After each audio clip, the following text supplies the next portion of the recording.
Oh, g'day, how you going?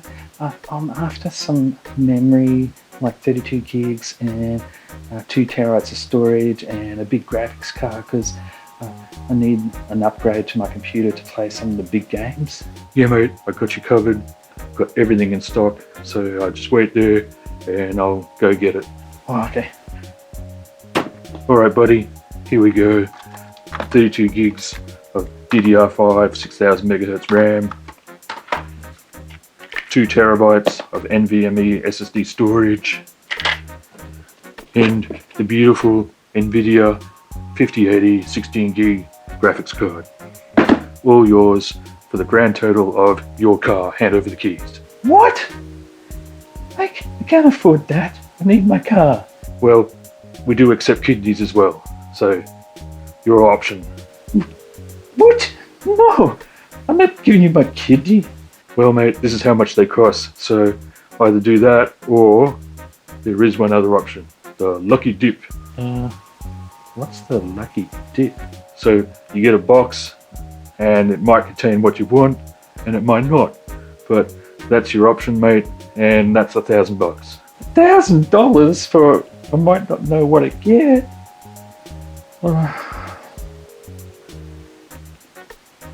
Give it to me. Alright, well, just wait there. Alright, here we go. Let's see what you got in your lucky dip. Alright. Oh, look at that. You scored a 960. Oh, what a pity.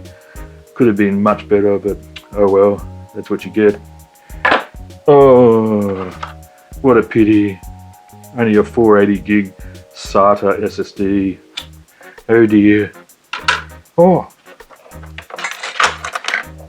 You did get 32 gigs of RAM, but it's unmatched. Oh well. But at least you got the 32 gig. But you got a bonus. You actually got a motherboard with a CPU in it. And it's a socket 1700. So it's not that old. And it actually works with your RAM that you got. So I think that's a win. Anyway, there you go. I'll put it all in the box here for you. Have a good day. Thanks.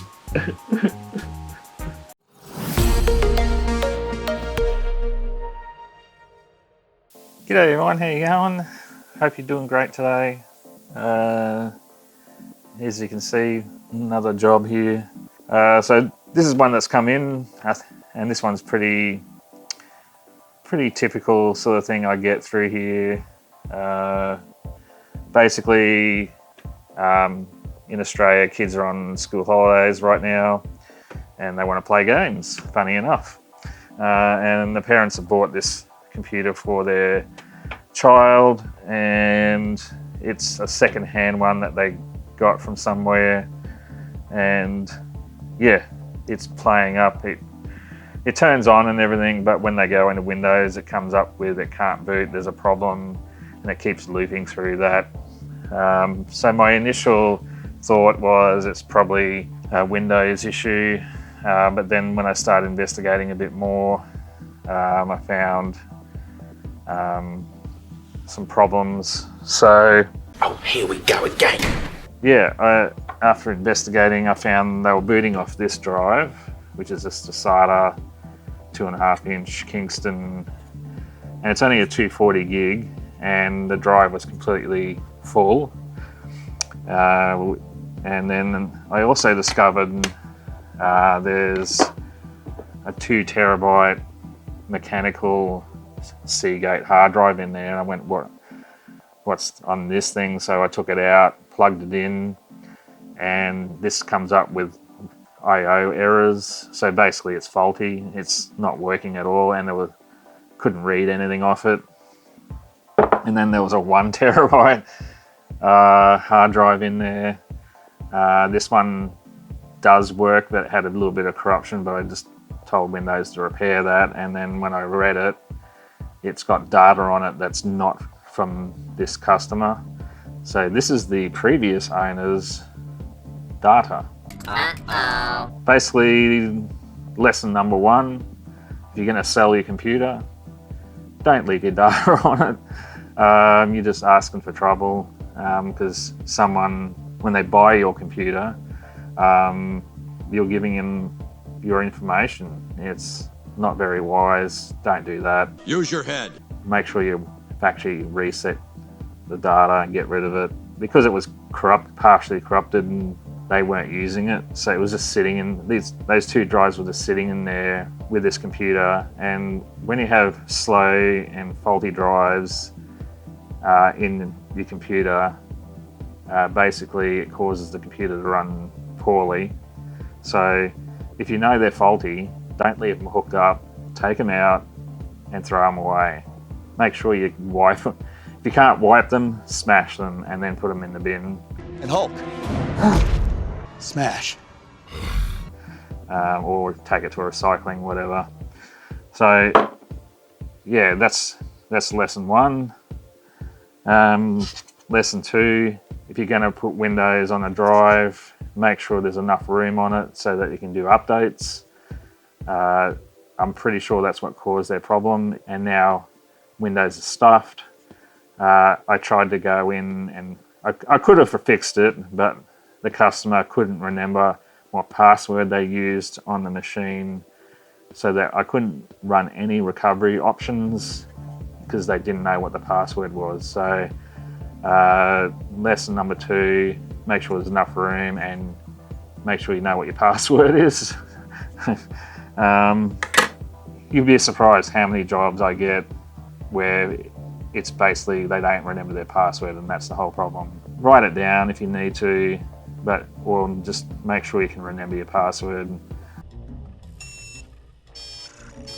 You didn't say the magic word. The next thing I discovered is there's actually a 2 terabyte crucial NVMe in there, and I went, okay, so why aren't they using that?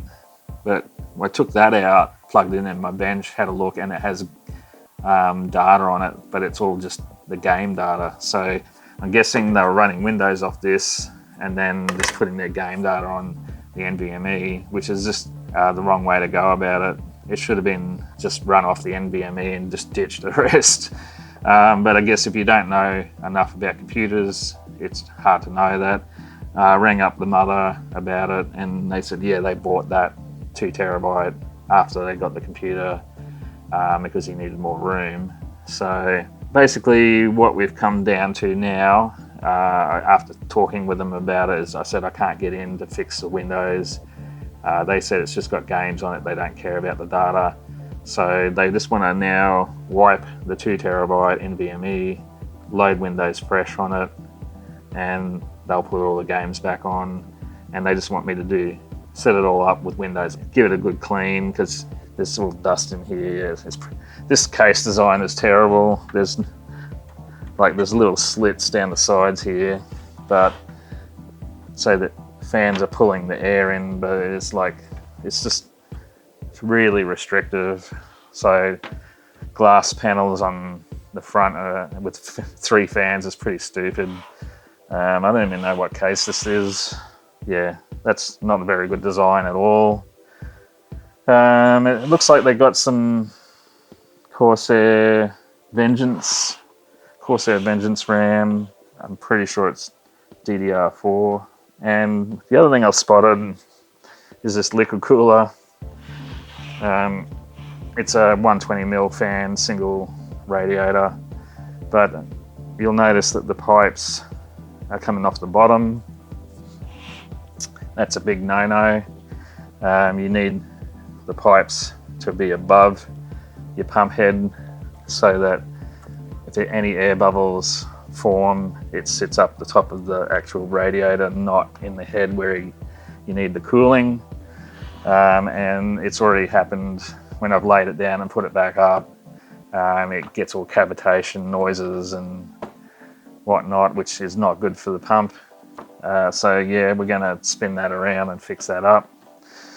And there's a lot of dust in that as well. It's like needs a good clean out. Quite a few rookie mistakes. And we got some spider webs going in here. It needs a good clean out and just a tidy up. and then we'll put Windows on it, and then this should be pretty good. I think it's just a 1660 graphics card. It's tiny. Let me just see if I can read this. This graphics card's just PNY GTX 1650 4 gig card, so not very powerful, and it's very tiny. It's only got like one fan, and it's caked in dust as well. I recommend if you're going to buy a used computer, maybe take someone that knows a bit about them to look at it if you can, just so you don't get caught out buying something that's badly built and has issues. But anyway, we'll get this all sorted out, and then this will be a nice little machine for the kids to play games on. Without further ado, I'm going to take it out the garage and get this thing dusted out, and then we can do a little bit of testing on it once that's done, but I'm not expecting amazing scores. Alright, I'll stop talking and then get to it. I thought they smelled bad on the outside. Well guys, after I took this out to go clean it, it's now probably been an hour and a half to 2 hours. I discovered huge problems that I didn't notice before with this computer. So let's go over them before we turn it on. So I spent you can see it's much cleaner now. All the dust is out of it, well, mostly out of it. This is still upside down, and the reason why is when I tried to spin it around, the case is not have enough clearance to allow it to go up and be mounted. So basically it has to go in that way. So this is a clear problem where they picked the wrong case for the liquid cooler. Bit similar to one I did recently. Wrong case, bad case. So make sure your case can support the liquid cooler that you choose. The other problem I found was the NVMe was missing the mount to keep it nice and flush. So what was happening is they just screwed it down to the board. So I found a mount and mounted it in. The other problems I found were the screws for mounting the motherboard were not even put on, and even worse, they left one of the mounts right behind the motherboard here. So motherboard was actually pushing or resting on the mount, which could have shorted the board out and damaged it. So shifted the mounts around and got it screwed down properly. The other issue was they had the pump going to the CPU header instead of just going to the pump header, and so the CPU fan was not going to the CPU fan header so that Windows can control it properly. So yeah, that's been corrected. The CPU itself was an i5-7600, which does not support Windows 11. So I've kind of done them a bit of a favour.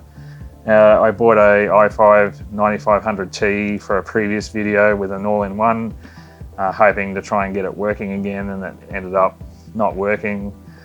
So I had an i5-9500T available, so I've just slapped that in there. I'm not going to charge them for it, it's just I'm going to chuck it in there, and then that'll make this computer Windows 11 supported, and then they don't have to worry about the Windows 10 issue. And I tidied up the cabling in the back here, and they've got a light controller, but then the liquid cooler comes with its own little controller as well, so I couldn't figure out a way to synchronize the lighting system, so I'm just going to have to try and match up the colors best I can to make it look nice. The liquid cooler mounts weren't on correctly, and it wasn't pushing against the CPU correctly, so it's probably been running pretty hot. So now we find out if this thing still works. So I got it all plugged in, and let's do it. Well, that's not good. it's immediately turning off. All right, something's not right. This is very bad, actually. Something's shorting. I think I know what it is. I betcha it doesn't support the 9500T. All right, then I'll put the 7600 back in and check for a BIOS update. So it has a BIOS of 1.5 on it. So the latest one is 1.8. So we'll chuck that on and then see if it can see the processor or not after we do that.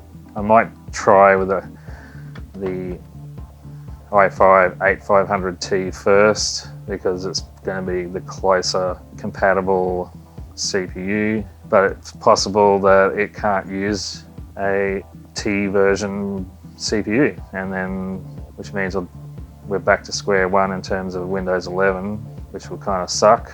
So yeah, hopefully it will work, because the only other 8th gen processors I have are i3s, and then that's going backwards. We don't want to go backwards. All right, I'll come back to you when oh, it just went past. It's almost done. I was going to say I'll come back to you when it's like done, but it just zoomed along all of a sudden. Now it slowed down again, of course. All right. Okay, let's see if it can talk to the 8th gen, or whether it's a T problem. Nope. It's a T problem. So my plan has failed. You cannot use T versions in this motherboard. It does not accept them. It tells me to go away, rack off. Fair enough. So it's just going to have to go back to the 7600, which means it cannot run Windows 11. 7600's back in, and immediately everything works. Yep. Okay, so I guess that's it. We'll have to stay with the 7600 because I don't have a processor that's not a T that would fit it, but I'll make sure she is aware of the problem. But yeah, not much I can do about it.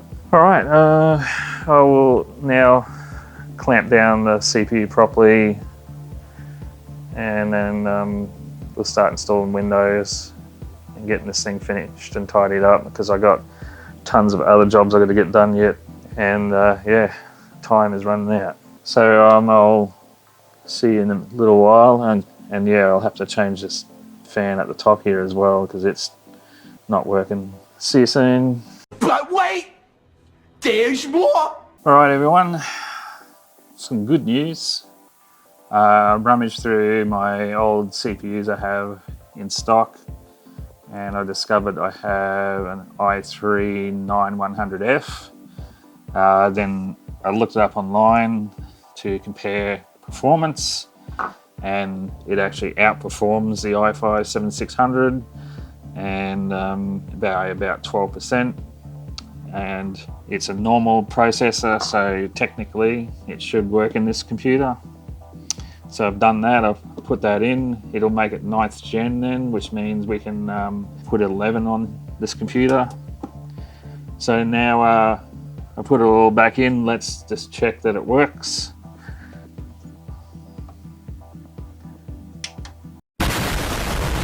Are you kidding me? Nope. It will not even take a 9100F. And this is when I learned things the hard way, that I should have researched it first, and I would have found out very quickly that the B250 chipset does not support the 8th and 9th gen, because it uses the version 1 of the LGA 1151 socket, and you need the version 2 of the LGA 1151 socket, which is found on the B360 chipset. So it was never going to work, ever. No BIOS update would fix this. Lesson learned. So yes, finally got this all finished. It's all sealed up, cleaned up. The only thing I've got to do now is stress test it, make sure it's not overheating. I've got Ada set up on the screen, so I'll turn her over there. Okie doke, let's do a stress test. Make sure she's not overheating. I really hope it doesn't, because it's been a real pain in the butt, this computer. It's getting to 50 degrees under, or less, under full load. So yeah, she's not overheating at all. So beautiful. Which only leaves one thing, our superposition test. I don't expect to get a very good score on this. I'm expecting probably the worst score I've ever had.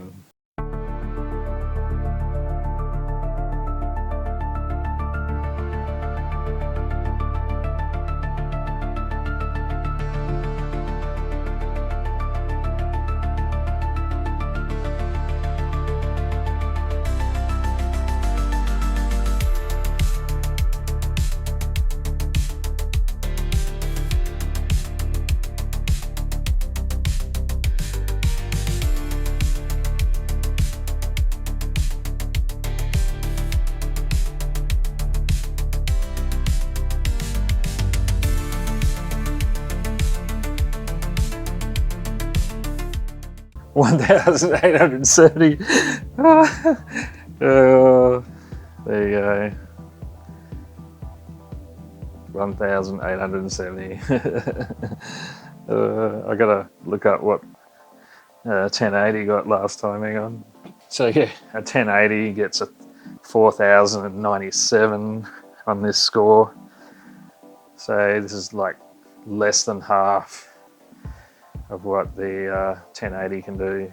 So not surprising, it's only a 1650, so it's not exactly top of the line stuff here. The 1080 had twice as much RAM as well, VRAM on it. Well, that's going to be it for this video. Thanks for staying to the end. This was a much bigger job than I thought, and unfortunately it's a bit deflating that, you know, for all the work we put in, this computer can't run Windows 11. So when October comes around this year, it'll be completely unsupported. So, because that's when all the extended service finishes for Windows 10. So yeah, they will probably have to get a new computer eventually. But I guess if they're just playing games and nothing else on it, you don't really need to worry about being supported properly. But eventually, yeah, it's going to be a problem, but I think initially it won't be too bad, and if you're just playing a few games. Alrighty, so I'll catch you in the next video. Have a good day, and see you next time. Bye for now.